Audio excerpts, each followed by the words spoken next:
তো আজকের ক্লাসে আমরা যে টপিকটি নিয়ে আলোচনা করব সেটা হচ্ছে ফাঞ্জি নিয়ে। তো ছত্রাক নিয়ে অনেকের পড়তে অসুবিধা হয়, বিশেষ করে যারা জুলজি ব্যাকগ্রাউন্ড থেকে আছে। তো এই ভিডিওটা ক্লাস 11 প্লাস তোমাদের যারা যারা হায়ার বিভিন্ন চাকরির পরীক্ষার জন্য পড়ছো তাদের জন্য ওই ভিডিওটা। তো ভিডিওটা ক্লাসটা তোমরা দেখতে শুরু করো। তো চলো শুরু করি ক্লাসটা। তো সবার প্রথমে আমরা জানতে হবে যে ফাঞ্জি আমাদের এটা কোথা থেকে এসেছে। এই ওয়ার্ডটা, এই ফাঞ্জি কথাটা এসেছে ল্যাটিন ওয়ার্ড ফ্লোরিস থেকে। এর মানে হচ্ছে দ্রুত বৃদ্ধি পাওয়া। ফাঞ্জিরা যখন অনুকূল পরিবেশ পায় তারা খুবই দ্রুত বৃদ্ধি পায়। ঠিক আছে, এর গেল। এবার ফাঞ্জির কিছু জেনারেল ক্যারেক্টার, আমরা বিভিন্ন ডিফারেন্ট টাইপ অফ ফাঞ্জি সম্বন্ধে জানার আগে আমাদের ডিফারেন্ট ক্যারেক্টার বেসিক জিনিসগুলো জানতে হবে, না হলে তুমি পরে এগুলো বুঝবে না কিছু। ঠিক আছে, তো 1 নাম্বার ক্যারেক্টার কি, আমাদের ফাঞ্জিদের যে কোষ প্রাচীর সেটা কিন্তু উদ্ভিদ কোষ প্রাচীর থেকে একটু আলাদা হয়। ঠিক আছে, এবং ফাঞ্জিরা কিন্তু ইউক্যারিওটস, এবং এদের কোষ প্রাচীরের মধ্যে যে প্রধান উপাদানটা থাকে সেটা কিন্তু হচ্ছে কাইটিন। ঠিক আছে, এছাড়া আমাদের different type of polysaccharide, protein এগুলো তো থাকেই। তো এটা একটা গেল। এইবার আমাদের ফাঞ্জি পড়তে গিয়ে তোমরা একটা টার্ম পাবে হাইফা, আর একটা হচ্ছে মাইসেলিয়াম। এই জিনিসটা কি একটু দেখে নাও। এবার আর বলে দিই যে তোমরা যে ফাঞ্জির ওয়ালটার কথা বললাম, এই ওয়ালটা যে কাইটিন দিয়ে তৈরি, কাইটিনের মধ্যে এই যে ইউনিটগুলো দেখতে পাচ্ছ এগুলোর নাম হচ্ছে গ্লুকোজ অ্যামাইন। বেশি ভালো করে বলতে গেলে N acetyl beta D glucose amine নিয়ে আমাদের কাইটিন তৈরি হয়। এটা একটা শর্করা, কাইটিনও কিন্তু একটা শর্করা। এবার হয়তো এটাকে দেখে অনেকে চিনতে পারছো, এটা হচ্ছে অ্যাগারিকাসের ছবি, ব্যাঙের ছাতা যেটাকে আমরা বলি। তো অ্যাগারিকাসের যে দেহটা সেটা অনেকগুলো অনুসূত্র দিয়ে তৈরি, দেখতে পাচ্ছ অনুসূত্রগুলো। তো আমি ধরে নিলাম এই হচ্ছে একটা অনুসূত্র, এই অনুসূত্রগুলোকে আমরা বলি হাইফা বা হাইফি। হাইফা বা হাইফি বলি একটা অনুসূত্রকে। আর এখানে মনে করো অনেক হাজার হাজার লক্ষ লক্ষ অনুসূত্র আছে, এই টোটাল অনুসূত্রগুলোকে একসঙ্গে আমরা বলি মাইসেলিয়াম। কি বলি? মাইসেলিয়াম। এই দেখো এখানে তোমরা হাইফা পড়লে আর এটা হচ্ছে মাইসেলিয়াম পড়লে। ঠিক আছে, এইবার আরো দুটো জিনিস সম্বন্ধে জানবে তোমরা, সিনোসাইটিক জিনিসটা কি। এইবার তোমরা যদি একটা হাইফার ছবি দেখো, আমি তোমাদের ছবি দেখাই হাইফার। এই হচ্ছে হাইফার ছবি। কিছু হাইফার মধ্যে মাঝখানে ব্যবধায়ক থাকে, মানে কোষ প্রাচীর একটা থাকে, এটাকে আমরা বলি সেপ্টাম।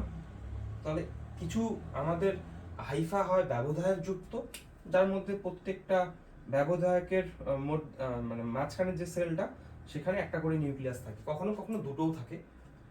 কিন্তু কিছু কিছু ফাঞ্জি আছে যেমন আমরা পড়বো রাইজোপাস, এদের ক্ষেত্রে মাঝখানে কোনো রকম বাউন্ডারি থাকে না এবং অনেক নিউক্লিয়াস হাইফাগুলোর মধ্যে অবস্থান করে। এই ধরনের হাইফাকে আমরা বলবো সিনোসাইটিক হাইফা। দেখো মাঝখানে কোনো ব্যবধায়ক নেই, তাহলে এটা কিসের উদাহরণ? সিনোসাইটিক হাইফার এক্সাম্পল। বুঝা গেল আশা করি। এইবার আমরা নেক্সট পার্টে যাই। ক্যারেক্টার কি আছে? Asexual reproduction. ফাঞ্জির ভেজিটেটিভ মানে অঙ্গজ যে জনন, তারা ফ্র্যাগমেন্টেশনের মাধ্যমে হতে পারে। দেখা গেল এই যে অ্যাগারিকাসটা দেখলাম, তার একটা অনুসূত্র ভেঙে গিয়ে নতুন একটা টোটাল অ্যাগারিকাস আমাদের সৃষ্টি করতে পারে। ঠিক আছে, তাহলে ফ্র্যাগমেন্টেশনের মাধ্যমে হতে পারে। ফিশন, ফিশনটা কেমন? এই মনে করো একটা ইস্ট আর মাঝ বরাবর একটা ব্যবধায়ক সৃষ্টি হয়ে সে দুটো ইস্টে ভাগ হয়ে গেল, এই প্রক্রিয়াকে বলা হয় ফিশন। আর বাডিং মানে ইস্টের মধ্যে কিন্তু আরেকটা প্রক্রিয়া দেখা যায় যেখানে সে কি করে, ফিশনে দুইটা কোষ সমান হয় আকারে, আর বাডিং এ কি করে, যেটাকে আমরা কোরক বলি, সে তার এক পাশের খাদ্যবস্তু সঞ্চিত করে তারপর নিউক্লিয়াসের অর্ধেক মাইটোসিস প্রক্রিয়ায় পাঠিয়ে একটা আমাদের কি সৃষ্টি করে, অপত্য কোরকের সৃষ্টি করে, যেটা মাতৃকোষের থেকে ছোট হয়। তাহলে এইটাকে আমরা বলবো বাডিং বা কোরকোদ্গম। আশা করি বোঝা গেল। এগুলো হচ্ছে ভেজিটেটিভ প্রোপাগেশনের মাধ্যমে এইভাবে আমাদের ফাঞ্জি কি করে তার জনন সম্পন্ন করে। এইবার আমরা পড়বো যে সে অযৌন জননটা কিভাবে সম্পন্ন করে আমাদের ফাঞ্জি। এবার ফাঞ্জি আমাদের কনিডিয়ার সাহায্যে, এগুলো নিয়ে আমরা পরে পড়বো।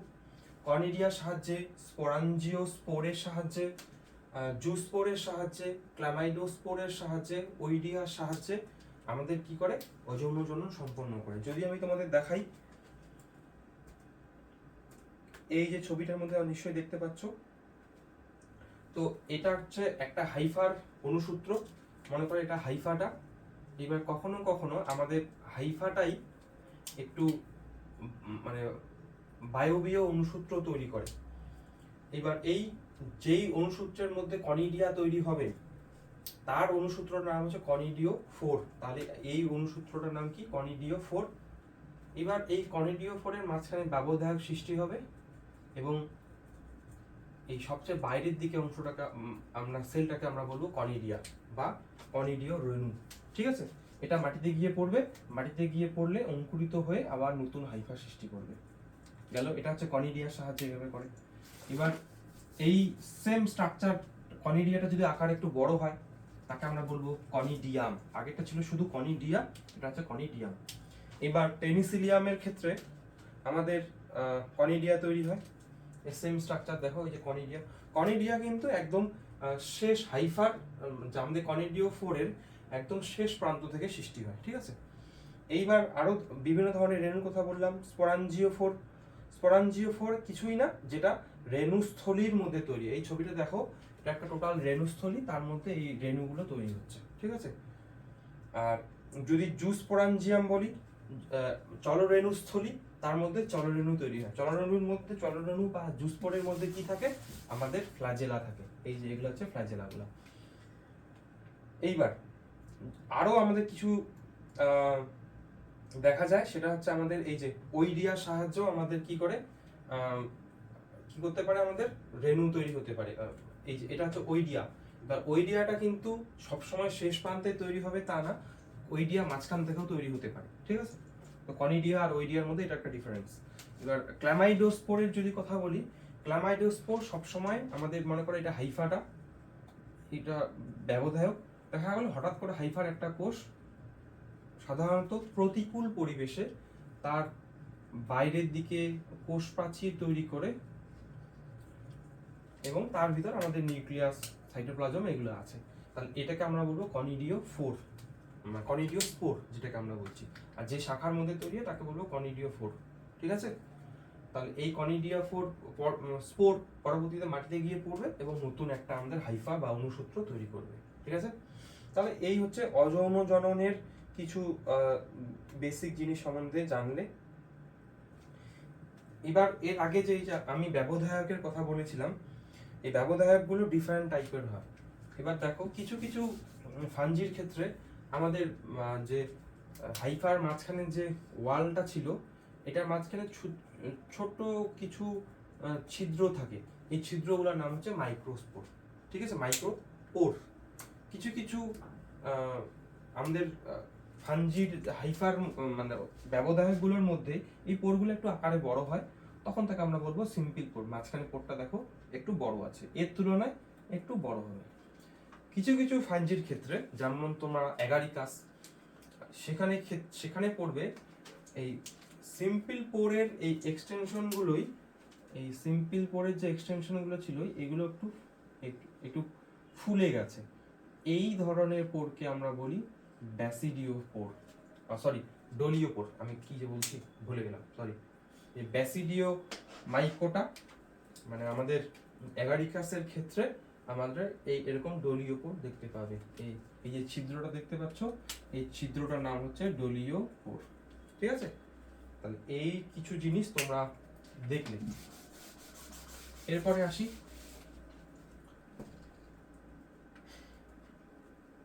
এরপর আছে আমাদের সেক্সুয়াল রিপ্রোডাকশন। আমাদের ডিফারেন্ট টাইপের আমাদের স্পোর তৈরি হয় সেক্সুয়াল রিপ্রোডাকশনের সময়। এগুলো কিন্তু মনে রাখবে, কোনগুলা অযৌন স্পোর, কোনগুলা আমাদের সেক্সুয়াল স্পোর। যেমন পুস্পোর, অ্যাস্কোস্পোর, ব্যাসিডিওস্পোর, জাইগোস্পোর, এগুলো হচ্ছে আমাদের সেক্সুয়াল স্পোর। যখন আমরা কি বলবো, এই যে অ্যাস্কোমাইকোটিনা আমরা উপবিভাগটা নিয়ে পড়বো, তখন অ্যাস্কোস্পোর সম্বন্ধে জানবো। যখন আমরা ব্যাসিডিওস্পোর অ্যাগারিকাস নিয়ে পড়বো, তখন আমরা ব্যাসিডিওস্পোর নিয়ে পড়বো। তো পরবর্তীতে আমরা এগুলো দেখবো। এবার দেখো, সেক্সুয়াল যে রিপ্রোডাকশন আছে সেখানে কিন্তু বিভিন্ন প্রক্রিয়া হয়, সেটা সম্বন্ধে দেখো। প্রথমে কি লেখা আছে, fusion of protoplasm between two motile and non motile gamete it's known as plasmogamy. যখনই তোমরা সেক্সুয়াল রিপ্রোডাকশন পড়বে সেখানে দেখবে আমাদের দুটো অনুসূত্র কাছাকাছি আসে। হাইফার মধ্যে মনে করো এই হচ্ছে আমাদের নিউক্লিয়াসগুলো। যখন আমি ডিফারেন্ট কালি দিয়ে রাখছি মানে এদের মধ্যে জেনেটিক একটু ডিফারেন্ট আছে, তারা জেনেটিক্যালি একটু ডিফারেন্ট। তারপর কি হবে, তারা কাছাকাছি আসবে এবং এরপরে এদের মধ্যে ফিউশন ঘটবে। এই পাশের হাইফা আর এই পাশের হাইফার মধ্যে ফিউশন ঘটবে এবং মাঝখানে যে প্রাচীরটা সেটা দ্রবীভূত হবে। এই ঘটনাকে আমরা বলবো প্লাজমোগামী। তাহলে এটা কি হলো, আমাদের ফিউশন হয়ে গেল, এটাকে আমরা বলবো প্লাজমোগ্যামি। ঠিক আছে। এবার কি আছে, ফিউশন অফ টু নিউক্লিয়াস। এবার এই যে দুইটা নিউক্লিয়াস আছে তারা মিলে যাবে। তাহলে এই মনে করো নিউক্লিয়াসটা আর এই নিউক্লিয়াসটা মিলে যাবে। এরপরে কি হবে, এই নিউক্লিয়াসটার মধ্যে এরপর মিওসিস দেখা যাবে। এই যে দুইটা নিউক্লিয়াস মিলে গেল, মিলে গিয়ে মিওসিস প্রক্রিয়া আমাদের কি তৈরি করে, চারটা নতুন নিউক্লিয়াস তৈরি করবে। মনে করো এই ফিউশনের ফলে সৃষ্টি হওয়া জাইগোটটা এবং এই দুইটা নিউক্লিয়াস মিলে গিয়ে আমাদের দুইটা নিউক্লিয়াস তৈরি করবে, টোটাল চারটা নিউক্লিয়াস তৈরি হবে। তার মধ্যে দুটা আলাদা আলাদা জেনেটিক হবে। এই প্রত্যেকটা আমাদের নিউক্লিয়াস তৈরি হলো। তারপরে আমরা দেখব যে এদের প্রত্যেকটার চারিদিকে আমাদের কোষপ্রাচীর তৈরি হয়। কোষপ্রাচীর তৈরি হবে যেগুলো সেক্সুয়াল স্পোর রূপে কাজ করবে। এগুলো মাটিতে অঙ্কুরিত হয়ে নতুন আবার একটা আমাদের হাইফা সৃষ্টি করতে পারে। তাহলে এই হচ্ছে আমাদের সেক্সুয়াল রিপ্রোডাকশনের স্টেপ। এবার কিছু কিছু আমাদের ফাঞ্জি আছে, যেমন অ্যাস্কোমাইসিটিস, তারপর ব্যাসিডিওমাইসিটিসের মধ্যে আমাদের এই প্লাজমোগ্যামির পর তাদের যে এই যে নিউক্লিয়াস দুটো কি ক্যারিওগ্যামি হলো, দুটো নিউক্লিয়াস ফিউশন হয়ে গেল। কিন্তু কিছু কিছু অ্যাস্কোমাইসিটিস এবং ব্যাসিডিওমাইসিটিসের ক্ষেত্রে নিউক্লিয়াস দুইটা ফিউশন হয় না। তারা কি করে, তারা দুইজন একটা কোষের মধ্যে জাস্ট নর্মালি এরকম করে থাকে, তারা মিলে যায় না। এটাকে বলা হয় ডাই ক্যারিওটিক স্টেজ। এটাকে কি বলি আমরা, ডাই ক্যারিওটিক স্টেজ। ঠিক আছে, এটাকে আমরা N+N অবস্থাও বলি। ঠিক আছে, দেখাচ্ছি আমি।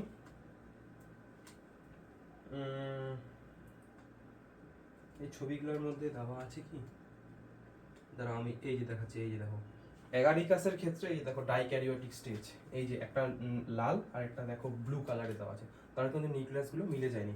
তাহলে তোমরা এই লেখাটা একবার দেখে নাও। এই যে লেখাটা এখানে দেওয়া আছে ডাইক্যারিওটিক স্টেজ সম্বন্ধে, পারলে স্ক্রিনশট নিয়ে রাখবে এগুলা। তো এই ফাঞ্জি পড়ার জন্য যদি বইয়ের কথা বলো, সবার প্রথমে আমাদের এই ক্লাস 11-এর বইটা আছে, তোমরা যাদের কাছে আছে এটা থেকে পড়তে পারো। জীবের শ্রেণীবিন্যাসের এখানে পাবে। তারপর আরো যদি ভালো করে জানতে চাও তাহলে এনসিইআরটির আছে ক্লাস 11-এর। এবং আরো যদি ভালো করে জানতে চাও তাহলে এই আমাদের studies in botany by Hait Bhattacharya আছে। তুমি যদি বলো যে আমি আরো জানতে চাই দাদা, আরো ডিটেলসে জানতে চাই, এই যে স্টাডিজ ইন বোটানি এখানে অল্প পেয়ে যাবে। তো এতটুকু জিনিস আমরা পড়লাম, এগুলো কিন্তু বেসিক চলছে। এইবার আমাদের আসি আর একটা জিনিস, ফাঞ্জির মনে করো একটা হাইফাকে তুমি মাঝখানে কাটলে, মানে একটা সেল কাটলে, তো সেখানে তুমি এরকম স্ট্রাকচার দেখতে পাও। নর্মাল আমাদের কোষের মধ্যে যে সমস্ত অর্গানেলি থাকে এগুলোই দেখতে পাবে। এখানে শুধু একটা নতুন জিনিস দেখো, এই যে দেখো লোমাজোম নামে একটা আমাদের অঙ্গাণু আছে যা কোষ প্রাচীরের পাশাপাশি অবস্থান করে। এই কোষ প্রাচীর তৈরি করতে সাহায্য করে। এ সাধারণত কোষ প্রাচীর তৈরি হওয়ার যে উপাদানগুলো সেগুলো এই কোষের মধ্যে থেকে বাইরের দিকে নিয়ে যায়, এটাই। তো এগুলো পড়ে দেখবে। এবার একজন বিজ্ঞানী আইনস্ওয়ার্থ আমাদের ছত্রাককে দুটো গোষ্ঠীতে প্রধানত ভাগ করেছেন, একটা হচ্ছে মিক্সোমাইকোটা আর একটা হচ্ছে ইউমাইকোটা বা ট্রু ফাঙ্গি। মিক্সোমাইকোটার মধ্যে স্লাইম মোল্ড, তোমরা যদি জেনে থাকো স্লাইম মোল্ড পড়ে, এদের মধ্যে ওই যে ফাঞ্জির যে ওয়াল সেটা থাকে না। বাট এই যে ইউমাইকোটা এদের ট্রু ফাঞ্জি বলা হয় কারণ এদের মধ্যে সেল ওয়ালটা থাকে তাই। এবার এই ইউমাইকোটায় চারটা আমাদের ভাগ আছে, মানে সাবডিভিশন আছে, সেগুলো সম্বন্ধে আমরা পড়ব। এই হচ্ছে সাবডিভিশনগুলো। এবার কিসের উপর বেস করে এই 4টা সাবডিভিশন করা হয়েছে সেটা দেখো। স্ট্রাকচার অফ মাইসেলিয়াম, মাইসেলিয়ামটা কেমন দেখতে, কিভাবে স্পোর তৈরি হয়, এবং ফ্রুটিং বডিজ। তোমরা যে অ্যাগারিকাস বা ব্যাঙের ছাতাটা দেখো ওটাকে বলা হয় ফ্রুটিং বডিজ।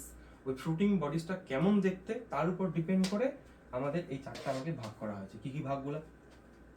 সবার প্রথমটার নাম হচ্ছে কি ফাইকোমাইসিটিস বা জাইগোমাইকোটিনা, তারপর নাম হচ্ছে অ্যাসকোমাইসিটিস, ব্যাসিডিওমাইসিটিস, ডিউটেরোমাইসিটিস। প্রত্যেকটার এক্সাম্পল এখানে দেওয়া আছে, তোমরা পড়বে। প্রথমটার মধ্যে রাইজোপাস, মিউকর, অ্যালবুগো। এটা অ্যালবুগোকে বলা হয় প্যারাসাইটিক ফাঙ্গি অন মাস্টার্ড। তোমরা এগুলো এনসিইআরটি তে পাবে, কিন্তু এগুলো পড়তে হবে। ফাইটোপথেরা, এটা হচ্ছে ডাম্পিং অফ ডিজিজ সৃষ্টি করে। নেক্সট অ্যাসপারজিলাস, তারপর হচ্ছে ক্লাভিসেপস, এখান থেকে এলএসডি নামে একটা ড্রাগ তৈরি হয়। নিউরোস্পোরা, জেনেটিক আমাদের ওয়ান জিন ওয়ান পেপটাইড তৈরিতে সাধারণত হয়তো এই আমাদের ছত্রাকটা কাজে লেগেছিল। নেক্সট মোরেল ট্রাফেলস, স্যাকারোমাইসিস মানে ইস্ট, ইস্ট আমাদের অ্যালকোহল তৈরিতে সাহায্য করে। ট্রাফেল, মোরেল এগুলো হচ্ছে অনেক এক্সপেন্সিভ মাশরুম, রাজা মহারাজারা তাদের ডিনারে এগুলোকে ব্যবহার করতো। নেক্সট হচ্ছে আমাদের ব্যাসিডিওমাইসিটিস, এর মধ্যে কে কে পড়ে? Agaricus, অস্টালিগো, Puccinia. একে বলা হয় রাস্ট ফাঙ্গাস, এটাকে বলা হয় স্মার্ট স্মার্ট ফাঙ্গি। অ্যাগারিকাস ব্যাঙের ছাতা আমাদের। ডিউটেরোমাইসিটিস, এর মধ্যে কি কি পড়ে? ট্রাইকোডার্মা, কি কোলিটোট্রাইকাম, অল্টারনারিয়া, এগুলো পড়ে ডিউটেরোমাইসিটিস এর মধ্যে। এই ট্রাইকোডার্মাটা আমাদের গুড ফাঙ্গি। এটা সাধারণত আমরা ফুলের টবের মধ্যে ছেড়ে দিই। এটা আমাদের মাটির মধ্যে উর্বরতা বৃদ্ধি করতে সাহায্য করে। এবার আমরা একটা একটা করে ভাগ করব এবং তাদের এক্সাম্পল একটা করে দেখব, যেটা ক্লাস 11 এর সিলেবাসে আমাদের দেওয়া আছে। সবার প্রথমে জাইগো মাইকোটিনা। এর মধ্যে আমাদের সিনোসাইটিক মাইসেল হাইফা আমরা দেখতে পাবো, মানে আমাদের হাইফার মাঝখানে কোনো রকম ব্যবধায়ক নেই, অনেক নিউক্লিয়াস দেখতে পাবো, এটাকে আমরা সিনোসাইটিক বলি। এদের যে আমাদের রেণুগুলো আছে সেগুলো কিন্তু চলরেণু থাকে না, মানে আমাদের এখানে কোনো রকম চলরেণু এরকম কিছু পাবো না। ক্লামাইডোস্পোর দেখতে পাবো, তারপর আমরা স্পোরাঞ্জিওস্পোর দেখতে পাবো, কিন্তু কোনো রকম জুস্পোর দেখতে পাবো না। এবং এরা খণ্ডীভবন প্রক্রিয়া অঙ্গজজন সম্পন্ন করে, এবং এই যে বললাম না স্পোরাঞ্জিওস্পোর এবং ক্লামাইডো রেণুর মাধ্যমে তারা যৌন জনন সম্পন্ন করে, এবং গ্যামেটিনজিয়াল কন্ট্যাক্টের মাধ্যমে তারা যৌন জনন সম্পন্ন করে। সেটা কি আমরা আসবো এখনই। তো আমরা রাইজোপাসের এক্সাম্পল নিয়ে এই উপবিভাগটা নিয়ে আমরা পড়বো, যেটা 11 এর সিলেবাসে দেওয়া আছে। চলো, এই যে রাইজোপাস, রাইজোপাসকে বলা হয় আমাদের কি ব্ল্যাক ব্রেড মোল্ড। এই আমাদের ব্রেডের মধ্যে এরকম কালো অংশের সৃষ্টি করে। এবার তোমরা যদি এই অংশটাকে মাইক্রোস্কোপে ভালো করে জুম করে দেখো, এরকম স্ট্রাকচার দেখতে পাবে, তাই না? এগুলো হচ্ছে কিছুই না, আমাদের একটা স্পোরাঞ্জিও 4, তার মধ্যে স্পোরাঞ্জিয়াম আমাদের, এই যে কালোটা হচ্ছে স্পোরাঞ্জিয়াম, ঠিক আছে, যেখান থেকে রেণু বের হবে এবং নতুন হাইফা সৃষ্টি করবে। না, এই হচ্ছে আমাদের রাইজোপাসের ছবি। এবার যখনই এখান থেকে রেণুটা এসে মাটিতে পড়বে, এই রেণুটা অঙ্কুরিত হয়ে আমাদের নতুন হাইফা, এই মনে করো রেণুটা হাইফা সৃষ্টি করবে। এই হাইফা থেকে আবার নতুন হাইফার অনুসূত্র তৈরি হবে, এই পাশে নতুন হাইফার, এই পাশ থেকে নতুন হাইফা। এবার যে সমস্ত হাইফাগুলো আমাদের মাটির সঙ্গে মাটি বলছি আমরা, ওই যে ব্রেডের মধ্যে যুক্ত থাকে, তাকে আমরা বলবো কি, এই দেখো এগুলোকে আমরা বলবো feeding mycelium, rhizoidal mycelium. Feeding mycelium আমাদের কলোনিটাকে খাবার দেয়, আর রাইজোইডাল মাইসেলিয়াম হচ্ছে এই যে স্পোরাঞ্জিও 4 গুলো আছে সেগুলোকে খারাপভাবে রাখতে সাহায্য করে। আর দুটো যেখানে স্পোরাঞ্জিও 4 গুলো সৃষ্টি হয়েছে, এগুলো স্পোরাঞ্জিও 4 নাম, এই যে দেখো স্পোরাঞ্জিও 4 নাম এগুলোর। কিন্তু মাঝখানে যে আমাদের অংশটা, এটাকে স্টোলন বা আমরা যে বক্র ধাবক বলেছিলাম, এটা আমরা দেখতে পাই, এই যে দেখছো। এই স্পোরাঞ্জিও 4 এর মাঝখানে কি তৈরি হয়? স্পোরাঞ্জিয়াম বা রেণুস্থলী, যার মধ্যে রেণু তৈরি হয়। আবার বললাম রেণু অঙ্কুরিত হয়ে আমাদের নতুন হাইফা সৃষ্টি করে। এবার কিভাবে অঙ্গজনন করে? ভেজিটেটিভ, কোনো অংশ, কোনো হাইফা মাঝখানে কেটে গেল, এখান থেকে নতুন একটা আমাদের হাইফা সৃষ্টি করছে, অনুসূত্র সৃষ্টি করছে। এবার এই জিনিসটা একটু ভালো করে করতে হবে, আমাদের অযৌন জনন কিভাবে সম্পন্ন করে রাইজোপাস। এবার রাইজোপাস, তো মনে করো এটা হচ্ছে আমাদের একটা হাইফাটা, তার একটা অনুসূত্র হঠাৎ করে আমাদের বায়বীয় দিকে উঠে যায়। এইবার এই অনুসূত্রটাকে আমরা বলবো শিশু স্পোরাঞ্জিয়াম, ঠিক আছে, এই অনুসূত্রটা। এবার এটা আস্তে আস্তে আমাদের কি হয় বলতো, একটু এরকম আকার ধারণ করতে থাকে। এবার এর মধ্যে প্রচুর নিউক্লিয়াস এরকম করে, কারণ সিনোসাইটিক হয় আমাদের স্ট্রাকচারটা, তাই তো। তাহলে এই স্ট্রাকচারটা এখানে দেওয়া আছে। এছাড়াও আমাদের যখন আমাদের যে রেণুস্থলীটা তৈরি হতে থাকে, তার মধ্যে কিন্তু অনেক ভ্যাকিউলের সৃষ্টি হয়, এই যে দেখতে পাচ্ছ ভ্যাকিউলগুলো। এবং পরবর্তীতে আমাদের পরিধির দিকে নিউক্লিয়াসগুলো এবং সাইটোপ্লাজমগুলো বেশিরভাগই চলে যায়। দেখো এগুলো নিউক্লিয়াসগুলো এবং সাইটোপ্লাজমগুলো পরিধির দিকে যেতে থাকে, আর ভ্যাকিউলগুলো ভেতরের দিকে আরও আকারে বড় হতে থাকে। এবং এই স্তরটাকে বলা হয় কলুমেলাপ্লাজম, এবং উপরেরটাকে বলা হয় স্পোরোপ্লাজম, ঠিক আছে। এবার এই কলুমেলাপ্লাজম আবার একটা ভ্যাকুলের স্তর দ্বারা দুটো পরস্পর আলাদা থাকে, এই স্তরটা, ঠিক আছে। এবার আস্তে আস্তে কলুমেলাপ্লাজমটা আরো বড় হতে থাকে এবং নিউক্লিয়াসগুলোকে আরো পরিধির দিকে দেয়। পরবর্তীতে নিউক্লিয়াসগুলোর চারিদিকে কোষপ্রাচীর তৈরি হয়, এবং যখন এই রেণুগুলো একদম পরিণত হয়ে যায়, আমাদের এই রেণুস্থলীর প্রাচীরটা ফেটে গিয়ে রেণুগুলো বাইরে বেরোয়। যদি আমি তোমাদের দেখাই, এই দেখো এই যে রেণুস্থলীর, এটা হচ্ছে আমাদের রেণুস্থলীর প্রাচীরটা, সেটা ফেটে যাবে, এই যে রেণুগুলো বের হচ্ছে, রেণুগুলো বের হয়ে গেলে রেণুগুলো বের হয়ে মাটিতে মানে আমাদের কোনো আবার কোনো ভেজা জায়গায় পড়বে এবং সেখান থেকে আবার মাইসেলিয়াম তৈরি করবে, ঠিক আছে। আর তাহলে এটা হচ্ছে অযৌন জনন স্পোরাঞ্জিয়ামের মাধ্যমে করে, আর এটা হচ্ছে ক্লামাইডোস্পোর। দেখো মাঝখানে একটা কোষ হঠাৎ করে বড় হয়ে গেল, তার মাঝখানে প্রাচীর তৈরি হলো, সেটা মাটিতে অঙ্কুরিত হয়ে আমাদের জার্মিনেশন হয়ে আবার মাইসেলিয়াম তৈরি করলো, একটা নতুন হাইফা তৈরি করলো।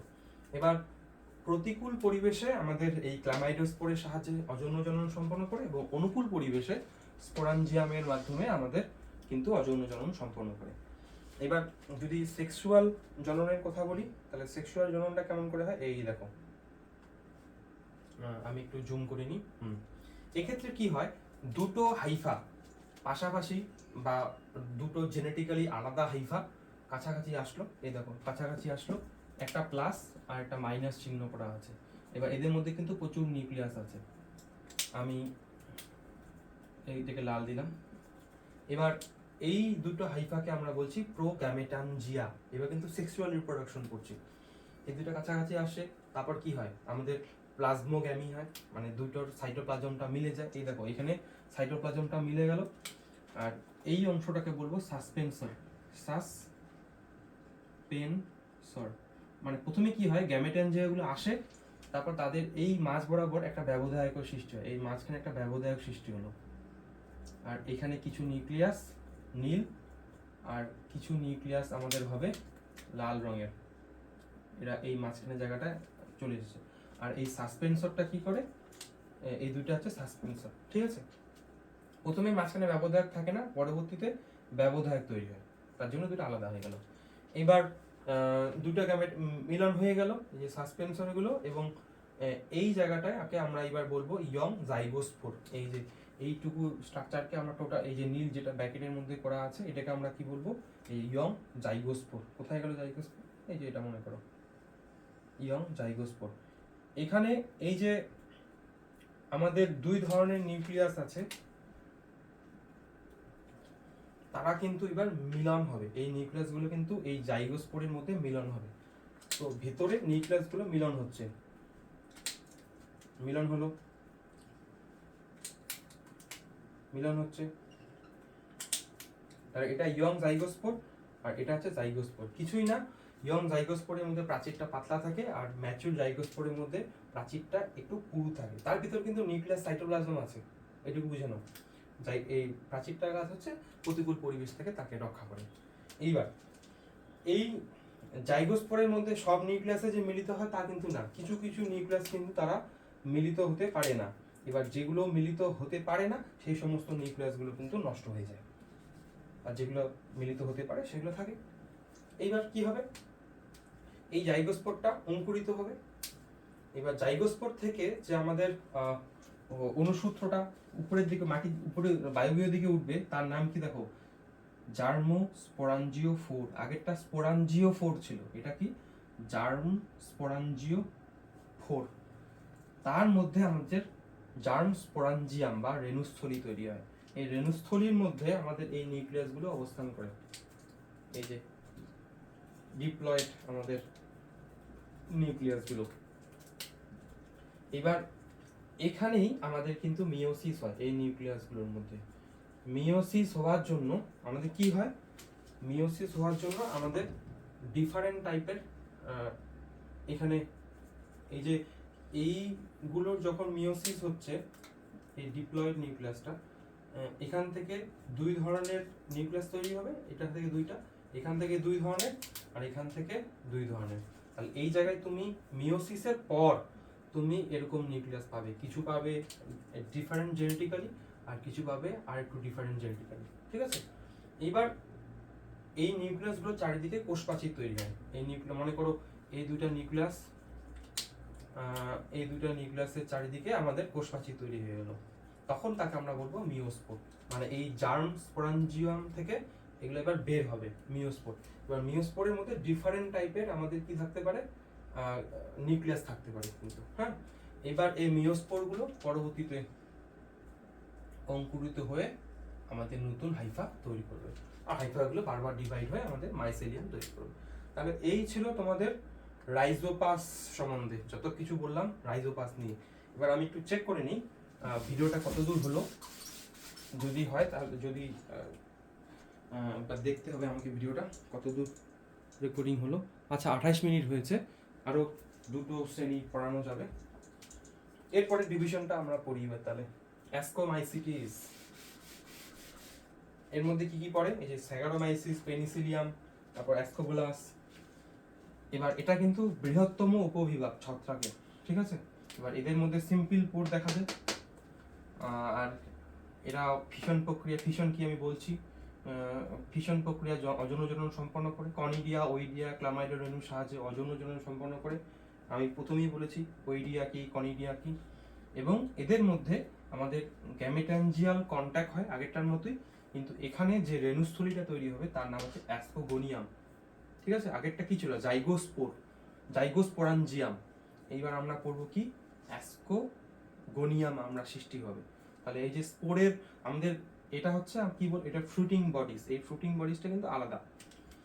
এরপর যেগুলো জিনিস আছে সেগুলো আমরা পরে আসছি, এখন এগুলো বললে কোনো লাভ হবে না। তাহলে সবার প্রথমে তোমাদের ক্লাস 11-এর বইয়ে স্যাকারোমাইসিসের লাইফ সাইকেল নিয়ে আছে। তাহলে এটা হচ্ছে ইস্টের একটা ছবি। ইস্ট কিন্তু আমাদের একটা কোষই আমাদের তার সম্পূর্ণ মানে মাইসেলিয়ামটা তৈরি করে, এবং তার গোটা সেলটাই কিন্তু জননাঙ্গ রূপে কাজ করে। ডিফারেন্ট স্ট্রাকচার আছে, এগুলো রিডিং করে নিবে। সাইটোপ্লাজম, নিউক্লিয়াস, একটা ইউক্যারিওটিক কোষে যা যা থাকে এখানেও তাই থাকে, তো এগুলো নিয়ে বলতে গেলাম না। এবার ইস্ট ফিশনের মাধ্যমে কেমন করে, জাস্ট মাঝ বরাবর ভাগ হয়ে দুটো ইস্ট তৈরি করলো। আর বাডিং মানে কোরক, তার এই কোরক সৃষ্টি করছে। এখানে দুটো কোষ একই হয়, আর এখানে দুইটা কোষ একটু, এটা মাতৃকোষটা বড়, নতুন কোষটা ছোট হয়। কখনো কখনো আমাদের যখন এই নতুন কোরকটা সৃষ্টি হলো, এই কোরকটা থেকে আবার একটা কোরক সৃষ্টি হয়, ম্যাচিউর হয়ে গেল, আবার এই কোরকটা থেকে আবার আরেকটা কোরক সৃষ্টি হয়। তখন আমাদের কোরকগুলো এরকম করে সিউডো মাইসেলিয়াম তৈরি করে, এটাকে আমরা বলি টরুলা দশা, ঠিক আছে। যখন একটা কোরক আরেকটা কোরক সৃষ্টি করবে এবং তারা চেনের মতো করে যুক্ত থাকবে, এটাকে আমরা বলি টরুলা দশা। এরপর অ্যাসেক্সুয়াল স্পোর মানে ইস্ট কখনো কখনো কি এন্ডোস্পোরের মাধ্যমে জনন সম্পন্ন হয়। এখানে কি হয়, ইস্ট কি করে, তার যে নিউক্লিয়াসটা থাকে, যখন প্রতিকূল পরিবেশে এন্ডোস্পোর তৈরি হয়, এই নিউক্লিয়াসটাকে সে মাইটোটিক্যালি বিভাজিত করতে থাকে, এবং ইস্ট তার চারিদিকে আমাদের কি তৈরি করে, শক্ত কোষপ্রাচীর তৈরি করে। এইটাকে তখন আমরা বলবো এন্ডোস্পোর। তারপর প্রত্যেকটা নিউক্লিয়াস অনুকূল পরিবেশে তার চারদিকে কোষপ্রাচীর তৈরি হয় এবং নতুন ইস্ট রূপে কাজ করে। তো এটা হচ্ছে এন্ডোস্পোর। জানি না এখানে আছে কিনা, নাই এখানে দেওয়া। তো এন্ডোস্পোরটা আমি দেখিয়ে দিলাম। এবার আমরা ইস্টের সেক্সুয়াল রিপ্রোডাকশন নিয়ে পড়ব। তো আগেরগুলো আর এই ইস্টের মধ্যে আমাদের একটু পার্থক্য আছে, কারণ আগেরগুলোতে একটা হাইফার একটা অনুসূত্র হয়তো গ্যামেটানজিয়া রূপে কাজ করছে, জননাঙ্গ রূপে কাজ করছে। এখানে কিন্তু গোটা ইস্টটাই আমাদের জননাঙ্গ রূপে কাজ করছে। তা দেখো এই যে ইস্ট আসলো, এবার ইস্টও আমাদের ডিফারেন্ট জেনেটিক মেকআপে হয়, কেউ প্লাস প্লাস, কেউ মাইনাস মাইনাস। এবার দুটো আলাদা জেনেটিক মেকআপের ইস্ট আসবে এবং তাদের মধ্যে ফিউশন হবে, যেটাকে আমরা বলি প্লাজমোগামি। দেখো প্লাজমোগামি হবে, এরপর নিউক্লিয়াসের মিলন হবে, যেটাকে আমরা কি বলছি, এই যে ক্যারিওগামি। ক্যারিওগামির পর আমাদের ওই ইস্টটা মধ্যে যে নিউক্লিয়াসটা ছিল সেটা মিওসিস প্রক্রিয়া বিভাজিত হবে। মিওসিসের ফলে আমাদের কি হবে, এইগুলো হ্যাপ্লয়েড হয়ে গেল, তাহলে এটা একমাত্র ডিপ্লয়েড দশা, বাকিগুলো হচ্ছে হ্যাপ্লয়েড। এইটুকু জায়গা দেখার কোনো দরকার নেই, এইটুকুকে অ্যাভয়েড করতে পারো। তাহলে এই জাইগোটটা আমাদের জাইগোটের নিউক্লিয়াসটা মিওসিস প্রক্রিয়া বিভাজিত হয়ে 4টা নিউক্লিয়াস তৈরি করলো। আর এইবার এই ইস্টটাকেই আমরা বলছি কি অ্যাসকাস। প্রথমে আমরা শিশুর অ্যাসকাস বলবো, কারণ এই নিউক্লিয়াসগুলোর চারিদিকে কোনো কোষপ্রাচীর তৈরি হয়নি। পরবর্তীতে পরিণত অ্যাসকাসের মধ্যে যে নিউক্লিয়াসগুলো, তার চারিদিকে কিন্তু কোষপ্রাচীর তৈরি হয়ে গেছে। এবং যেহেতু এখানে জেনেটিক মেকআপটা একটা ছিল প্লাস আর একটা মাইনাস, তাহলে এই নিউক্লিয়াসটার মধ্যেও কিছু ডিএনএ অণু থাকবে প্লাস, কিছু থাকবে মাইনাস। আর এই রেণুগুলোর মধ্যেও কিছু এই নিউক্লিয়াসের মধ্যে অর্ধেক থাকবে প্লাস, অর্ধেক থাকবে মাইনাস, তাহলে অর্ধেক প্লাস অর্ধেক মাইনাস। এবার সেই রেণুগুলো মানে এবার রেণুগুলোকে আমরা কি বলবো, যেহেতু অ্যাসকাসের মধ্যে তৈরি হচ্ছে তাই অ্যাসকোস্পোর। এই অ্যাসকোস্পোর পরে এই অ্যাসকাস থেকে ফেটে বের হয়ে আমাদের নতুন ইস্ট রূপে থাকবে। তাহলে ইস্টকে কিন্তু আমরা দুটো দশায় দেখতে পারি, কিছু ইস্ট হ্যাপ্লয়েড হয়, যেমন এগুলো হ্যাপ্লয়েড ইস্ট হবে, এগুলো সব হ্যাপ্লয়েড। আর কিছু ইস্ট কিন্তু আবার ডিপ্লয়েডও হয়। তো এটা ছিল স্যাকারোমাইসিস, তো এটা নিয়ে খুব একটা কঠিন না, তোমরা দেখে নিও। এবার অ্যাসকোমাইসিটিসের মধ্যেই আমাদের আরেকটা আছে, তোমাদের বই দেখতে পাবে, পেনিসিলিয়াম। তো চলো এবার পেনিসিলিয়াম নিয়ে আমরা দেখি। তাহলে এই হচ্ছে পেনিসিলিয়ামের সিস্টেমেটিক পজিশন, দেখে নিও তোমরা। এবার পেনিসিলিয়ামের মধ্যেও এই একটা হাইফার আমাদের ছবি দেওয়া আছে, তার মধ্যে যে নিউক্লিয়াসগুলো দেখতে পাচ্ছ সিম্পল পোর দেখা যায়, এদের মাঝখানে ব্যবধায়ক থাকে কিন্তু সেটা সিম্পল থাকে। কখনো কখনো এদের একটা হাইফার মধ্যে একাধিক নিউক্লিয়াসও থাকতে পারে, দেখুন এখানে দেখতে পাচ্ছ 2টা নিউক্লিয়াস কিন্তু আছে। তার একটা কোষের ছবি, ডিফারেন্ট টাইপের কোষ প্রাচীর, তোমরা রিডিং করবে, যেগুলো কঠিন জিনিস আমি শুধু সেটাকে পড়াচ্ছি। এবার এটা হচ্ছে একটা হাইফার, একটা কোষের ছবি। ইউক্যারিওটিক কোষে যা যা পাওয়া যায় এখানে তাই পাওয়া যায়। এবার কিভাবে ফ্র্যাগমেন্টেশনের মাধ্যমে অঙ্গজ জনন সম্পন্ন করে এবং কনিডিয়ার সাহায্যে অযৌন জনন সম্পন্ন করে। এবার এটা একটু দেখি। এবার হাইফার, এই যে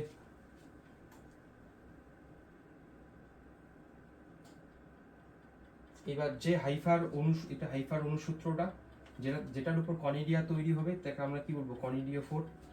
এবার এই কনিডিয়ার দাঁড়াও একটু, এবার এটা হচ্ছে কনিডিয়া ফোরটা। এবার সে আবার উপরের দিকে গিয়ে ডিফারেন্ট ব্রাঞ্চ সৃষ্টি করবে, যেমন এইগুলাকে বলা হয় কি র্যামাস। এই যে অনুসূত্র এগুলোকে বলে র্যামাস, আর এই এমইউএস। এই র্যামাসগুলো পরবর্তীতে আবার বিভাজিত হয়ে মেটুলা তৈরি করে, মেটুলা আবার তার উপরে স্টেরিগমা তৈরি করে। এই স্টেরিগমাটাই, এই যে স্টেরিগমাটা ছিল সেটাই আমাদের বিভাজিত হয়ে হয়ে আমাদের কনিডিয়া সৃষ্টি করছে। সবচেয়ে উপরের কনিডিয়াটা থাকে ম্যাচিউর, আর এটা হচ্ছে ইনিশিয়াল, মানে প্রথম যেটা কনিডিয়া তৈরি হয়েছে সেটা হচ্ছে সবার উপরে থাকবে, আর যেটা নতুন তৈরি হচ্ছে সেটা সবার শেষে থাকবে। তো এটা হচ্ছে কনিডিয়া, এটা অঙ্কুরিত হয়ে নতুন হাইফার সৃষ্টি করতে পারে। এইবার কনিডিয়া গেল, এই যে দেখো এই ছবিটা দেখতে পাচ্ছ, কনিডিয়া, এই যে স্টেরিক ম্যাটার আমাদের কিভাবে কনিডিয়া সৃষ্টি হচ্ছে। তাহলে এটা হচ্ছে প্রথম কনিডিয়া, এটা দ্বিতীয় কনিডিয়া, এরপর তৃতীয় আসবে। এবার আমরা পড়বো সেক্সুয়াল রিপ্রোডাকশন পেনিসিলিয়ামের। তো আগেরটা যেমন দেখতে, এক সেকেন্ড দাঁড়াও, এবার এটা একটু ভালো করে বুঝবে, ঠিক আছে। আর অ্যাসেক্সুয়াল রিপ্রোডাকশন এই যে ক্লামাইডোস্পোর, ওইডিওস্পোর, স্পোর ফর্মেশনের মাধ্যমে হয়। এটা ভালো করে বুঝবে। তো আমাদের এই মনে করো হাইফার অনুসূত্র, এটা একটা অনুসূত্র, আর এই পাশে ওই সেম হাইফারই মনে করো, এই হাইফারই আমাদের আরেকটা অনুসূত্র হচ্ছে এটা, ঠিক আছে? তো ব্যাপারটা এইখানে যে ছবিটা দেখতে পাবে সেটা হচ্ছে এরকম ব্যাপারটা, ঠিক আছে? তো এখানে তাদের যে জননাঙ্গগুলো পেনিসিলিয়ামের ক্ষেত্রে, এদের ক্ষেত্রে জননাঙ্গগুলো যে ছেলে জননাঙ্গটার নাম হচ্ছে আমাদের অ্যানথ্রেডিয়াম, আর আরেকটা নাম, আর মেয়েটার নাম হচ্ছে অ্যাসকোগোনিয়াম, ঠিক আছে? এবার তাদের মধ্যে কিন্তু নিউক্লিয়াস একটাই থাকে সবার প্রথমে। তাহলে এইটা মনে করো আমি ধরলাম কি অ্যানথেরেডিয়াল ব্রাঞ্চ, ছেলে ব্রাঞ্চটা, আর মেয়ে ব্রাঞ্চ। তাহলে এটা অ্যানথ্রেডিয়াল ব্রাঞ্চটা সাধারণত আমাদের এই মেয়ে ব্রাঞ্চটার চারপাশে এরকম করে থাকে, পেঁচিয়ে থাকে, শাখাটা আস্তে আস্তে বড় হয়। তার মধ্যে একটাই নিউক্লিয়াস আছে, এটা হচ্ছে অ্যানথ্রেডিয়াল ব্রাঞ্চ। আর আর এই হচ্ছে আমাদের কি অ্যাসকোগোনিয়াল ব্রাঞ্চটা। তাহলে এটা হচ্ছে আমাদের অ্যাসকোগোনিয়াম। এবার এই যে অ্যাসকোগোনিয়ামটা কি করে, তার নিউক্লিয়াসটা মাইটোসিস প্রক্রিয়ায় বিভাজিত করে অনেকগুলো নিউক্লিয়াস তৈরি করে, ঠিক আছে? অনেকগুলো নিউক্লিয়াস তৈরি করে। এবার সবার প্রথমে এই গ্যামেট্যানজিয়াল কন্ট্যাক্ট হয়, এরকম করে গ্যামেট্যানজিয়া তার বাইরে থেকে পেঁচায় থাকবে। এরপর দেখতে পাবো আমরা তাদের মধ্যে কন্ট্যাক্ট হচ্ছে, এই দেখো কন্ট্যাক্ট হচ্ছে। কিন্তু কন্ট্যাক্ট হলেও আগের ক্ষেত্রে আমরা কি দেখেছি, দুইটা নিউক্লিয়াসের ফিউশন হবে, এখানে কিন্তু সেটা হয় না। এই নিউক্লিয়াসটা এখানে যায় না, এবং দেখা যায় যে এই নিউক্লিয়াসটা অবলুপ্ত হয়ে যায়। তাহলে এই এখানে কন্ট্যাক্ট হলেও এই নিউক্লিয়াসটা কখনোই যাবে না। এবং কি হয়, আমাদের এই যে এখানকার নিউক্লিয়াসগুলোই, মানে আমাদের যে অ্যাসকোগোনিয়ামের মধ্যে যে আমাদের নিউক্লিয়াসগুলো ছিল, তাদের মধ্যে মাঝখানে মানে এদের মধ্যে নিউক্লিয়াসগুলো এরকম করেছিল, এই নিউক্লিয়াসগুলোর মাঝখানে ব্যবধায়ক সৃষ্টি হয় এরকম করে। তাহলে এখানে এই ছেলে পার্টটার কোনো কাজই নেই, জাস্ট জড়িয়ে থাকে, প্লাজমোগ্যামি হয়। আর অ্যাসকোগোনিয়ামের মধ্যে নিউক্লিয়াসগুলোই ডাইক্যারিওটিক স্টেজ তৈরি করে, ঠিক আছে? এই দেখো ডাইক্যারিওটিক স্টেজ। এরপর কি হবে, এই দুটো নিউক্লিয়াসগুলোর মধ্যে ফিউশন ঘটবে। দেখাই, এই যে নিউক্লিয়াসগুলোর মধ্যে ফিউশন ঘটলো, এই যে দেখো এখানে একটা ছবি দেওয়া আছে, এই যে নিউক্লিয়াসগুলো আছে। এবার কিছু নিউক্লিয়াসের মধ্যে ফিউশন ঘটবে। এই ফিউশন ঘটলে মনে করো এই নিউক্লিয়াসটার মধ্যে ফিউশন ঘটলো,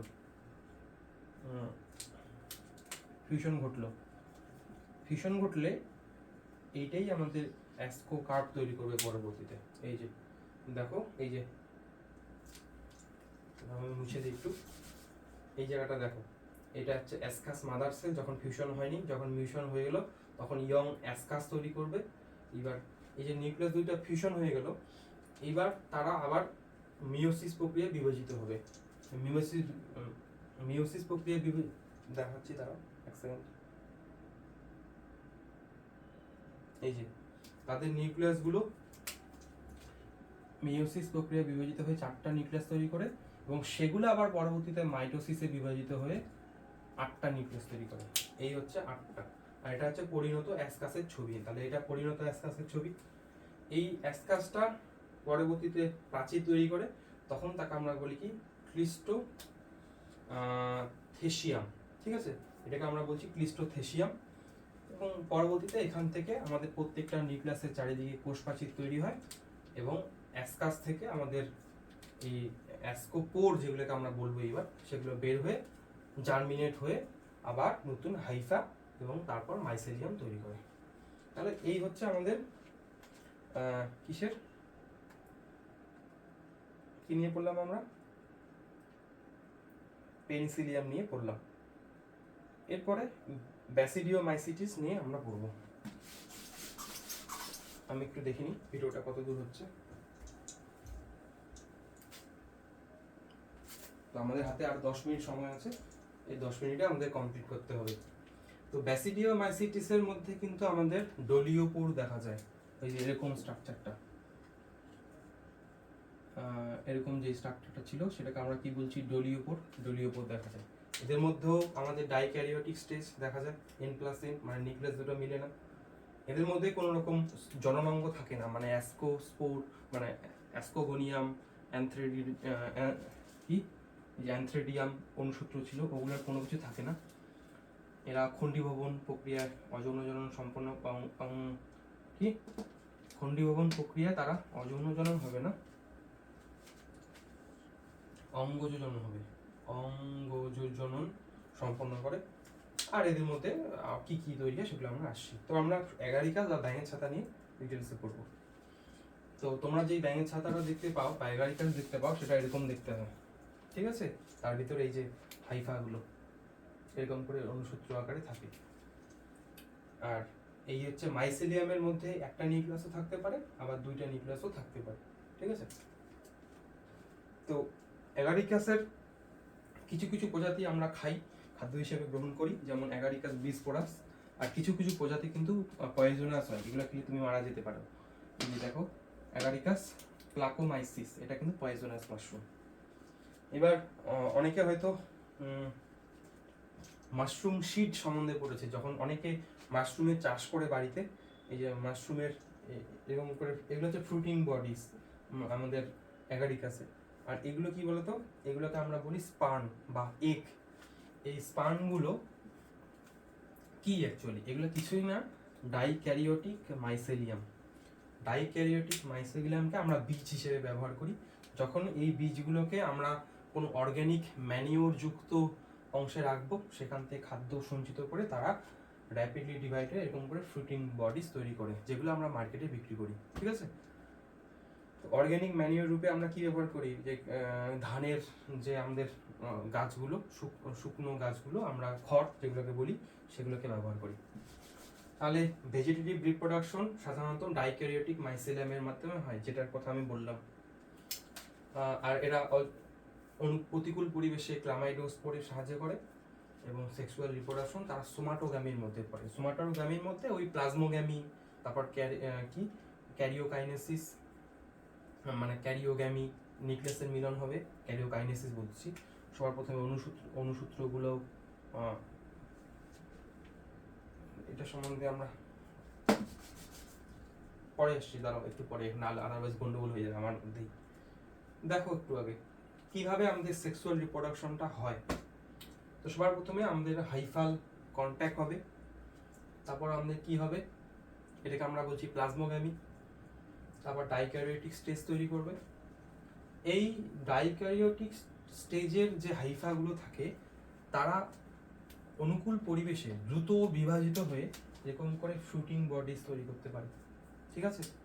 কিন্তু অনুকূল পরিবেশে, যদি পরিবেশটা প্রতিকূল থাকে তখন এই ডাইক্যারিওটিক মাইসেলিয়ামগুলো, অনেকগুলো মাইসেলিয়াম একসঙ্গে যুক্ত হয়ে এরকম করে একটা স্টেজ তৈরি করে, একটু বলে বটম স্টেজ, ঠিক আছে? এটা মাটির তলায় থাকে এবং সাধারণত ডরমেন্ট অবস্থায় থাকে। যখনই বৃষ্টি পায়, বৃষ্টি পেলেই এই আমাদের বটম স্টেজটা দ্রুত বৃদ্ধি পেয়ে এরকম করে আমাদের ফ্রুটিং বডিজটা তৈরি করবে।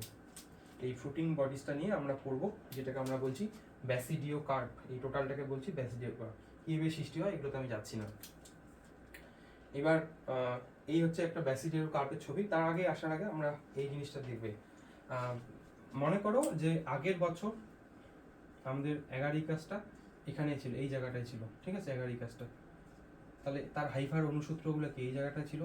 এবার এগারিকাসের হাইফার গ্রোথটা সেন্ট্রিফিউগালি বৃদ্ধি পায়। সেন্ট্রিফিউগেশন পদ্ধতিতে যেমন আমাদের যা কিছু আমরা ঘোরাই সেগুলো কি পরিধির দিকে আমাদের যেতে থাকে, এই হাইফার গ্রোথগুলো পরিধির দিকে হয়, পরিধির দিকে হয়। তাই যখন তুমি পরের বছর এই হাইফাগুলো থেকে যখন ফ্রুটিং বডিজ তৈরি হবে, তারা এই এরকম করে গোল করে চারিদিকে তৈরি হবে। কারণ এই হাইফাগুলোই বৃদ্ধি পেয়ে, মনে করো একটা ডাইক্যারিওটিক মাইসেলিয়াম ছিল, সেটাই বৃদ্ধি পেয়ে এরকম করে ফ্রুটিং বডিজ তৈরি করেছে। এখান থেকে হাইফাটা বৃদ্ধি পেয়ে এরকম করে ফ্রুটিং বডিজ তৈরি করেছে ডাইক্যারিওটিক মাইসেলিয়ামটা। এই গোল করে যে সাজিয়ে থাকে এটাকে বলে ফেয়ারি রিং, ফেয়ারি রিং বা পরি রিং। এবার একটু আমরা এই যে ব্যাসিডিও কার্ভটা সম্বন্ধে দেখি। ব্যাসিডিও কার্ভের নিচের দিকে তো অনুসূত্র আছে, সেখান থেকে এই যে দেখতে পাচ্ছ এটাকে বলি কি স্টাইপ, STIPE, যার মধ্যে আমাদের অনেক ডাইক্যারিওটিক মাইসেলিয়াম থাকে, তারপর একটা থাকে ভেলাম, তারপর উপরে যে টুপির মতো অংশটা এটাকে বলি পিলিয়াস। এবার পিলিয়াসের ভেতরের দিকে থাকে গিল, ঠিক আছে। এবার তুমি যদি এটাকে স্লাইস করে কাটো এরকম একটা অংশ দেখতে পাবে, তার মধ্যে এই ভেতরে এটা হচ্ছে স্ট্রাইপটা। এবার তুমি ব্যাপারটাকে উপর থেকে দেখছো, উপর থেকে তার তুমি কি দেখতে পাবে, স্ট্রাইপটা দেখতে পাবে, আর সাইডের দিকে এগুলো হচ্ছে গিলগুলা, এই যে আমাদের এগুলো হচ্ছে গিলগুলা একটা। এবার যদি একটা গিলকে আমরা ভালো করে দেখি এরকম দেখতে পাবো। এবার এইটুকু জায়গাকে যদি দেখি এটা এরকম করে আছে, তো এই জায়গাটাই আমরা এরকম করে দেখাচ্ছি এখানে, তাই তোমরা এই স্ট্রাকচারটা দেখতে পাবে গিলের দুপাশে। গিলের এক পাশে এরকম দেখতে পাবে, গিলের আরেক পাশেও এরকম দেখতে পাবে। দেখো এবার এবার মাঝখানে যে কলাটা থাকে তাকে আমরা বলি ট্রামা, তার দুপাশে থাকে সাব হাইমেনিয়াম, এইটা সাব হাইমেনিয়াম, এগুলো স্টেরাইল রিজিয়ন। তার দুপাশে থাকে হাইমেনিয়াম, এই হাইমেনিয়াম থেকেই আমাদের ব্যাসিডিও রেণু তৈরি হয়, হাইমেনিয়াম থেকে। এবার এই আমাদের এখানকার থেকে যে হাইমেনিয়ামের প্রথমে এই অবস্থাটা কি ডাইক্যারিওটিক অবস্থায় থাকে, এই দেখো ডাইক্যারিওটিক অবস্থায় থাকে। এই ডাইক্যারিওটিক অবস্থায় তারপর নিউক্লিয়াসগুলোর কি হবে, আমাদের মিলন হবে, তারপর নিউক্লিয়াসগুলোর মিলন হওয়ার পর আমাদের 4টা স্পোর তৈরি হবে, যেমন নিউক্লিয়াস তৈরি হবে, এবং তারপর তাদের চারিদিকে কোষ প্রাচীর তৈরি হবে। এগুলোকে আমরা বলছি ব্যাসিডিও রেণু, ঠিক আছে। তাহলে যদি ছবিটা দেখাই, সেক্সুয়াল রিপ্রোডাকশন যে গিল যা কিছু বললাম, এই যে দুইটা ডাইক্যারিওটিক, তারপর মিলে গেল, তারপর এই যে 4টা নিউক্লিয়াস, তারপর এই যে ব্যাসিডিও রেণু, এগুলো মাটিতে অঙ্কুরিত হয়ে হাইফা তৈরি করবে। হাইফাগুলো তৈরি করে আবার প্লাজমোগামি ডাইক্যারিওটিক স্টেজ, আবার বটম স্টেজ হিসেবে থাকবে, বৃষ্টির জল পেলে আবার এরকম ফ্রুটিং বডিজ তৈরি হবে। তা এটা ছিল আমাদের ব্যাসিডিওমাইসিটিসের সম্বন্ধে। লাস্ট হচ্ছে আমাদের ডিউটেরোমাইসিটিস বা ডিউটেরোমাইকোটিনা। এদের মধ্যে কোনো রকম সেক্সুয়াল স্টেজ দেখা যায় না, এরা সাধারণত অ্যাসেক্সুয়াল বা ভেজিটেটিভ ফেজ সম্বন্ধেই আমরা জানি, তাই এদেরকে বলা হয় ইমপারফেক্ট ছত্রাক। কেন ইমপারফেক্ট বলা হয়, কারণ এদের মধ্যে এই লাইনটা তোমরা পড়বে, 7টার বই কিন্তু 11 বই ভুল লেখা আছে, এটা ভালো করে বলে দিলাম। আর এদের মধ্যে কোনো রকম মিওসিস বিভাজন দেখা যায় না, কিন্তু এদের মধ্যে মাইটোসিস ক্রসিং ওভার দেখা যায়, যাকে আমরা বলছি প্যারাসেক্সুয়াল সাইকেল। বড় ক্লাসে পড়বে, আমি ডিটেলসে যাব না। আর এরা অযৌন জনন কিসের মাধ্যমে করে, কনিডিয়ার সাহায্যে, এবং এরা মিনারেল রিসাইক্লিং এ সাহায্য করে, ট্রাইকোডার্মা, অল্টারনারিয়া এদের হচ্ছে এক্সাম্পল। তো এই ছিল আমাদের ফাঙ্গি নিয়ে ক্লাস 11 এগুলো বাবা। যদি ভিডিওটা ভালো লাগে, আর ফাঙ্গি সম্বন্ধে স্টাডিকে আমরা বলি মাইকোলজি, এটা লাস্টে বললাম। তো যারা যারা ভিডিওটা দেখলে আশা করি অনেক কিছু সমস্যা তোমাদের সমাধান হবে। এবং আমি নিজেও একজন অ্যাসপিরেন্ট, আমি এসএসসির জন্য প্রিপারেশন নিচ্ছি। তো আমি এই জিনিসগুলো, যেহেতু আমি জুওলজি স্টুডেন্ট, আমি বোটানির জিনিসগুলো ভুলে যাই সহজে। তো এগুলো একবার পড়েছি, আমি ভিডিওটা বানিয়ে রাখলাম যাতে আমাকে দ্বিতীয়বার এগুলো আবার প্রথম থেকে না পড়তে হয়, কারণ 15-16 দিন পর পর কিন্তু এগুলো ভুলে যাই আমরা। এবং যদি ভালো করে জানতে চাও এই বইটা দেখতে পারো, খুব ভালো বই, এখান থেকে সব কিছু পেয়ে যাওয়া। যদি একটু কম জানতে চাও কিন্তু সঠিক জানতে চাও, এনসিইআরটি পড়ো, হয়ে যাবে। ক্লাস 11 তো বই আছেই। তো আমি টিউশনে এভাবেই পড়াই। তো ভিডিওটা রেকর্ড করে রাখলাম যাতে বাচ্চারা দেখতেও পারে, সবারই লাভ হয়, আমারও লাভ হয়, তোমাদেরও লাভ হয়। তো ভিডিওটি দেখার জন্য থ্যাংক ইউ। আমার চ্যানেলটি সাবস্ক্রাইব করে রাখবে এরকম ভিডিও পাওয়ার জন্য। ধন্যবাদ।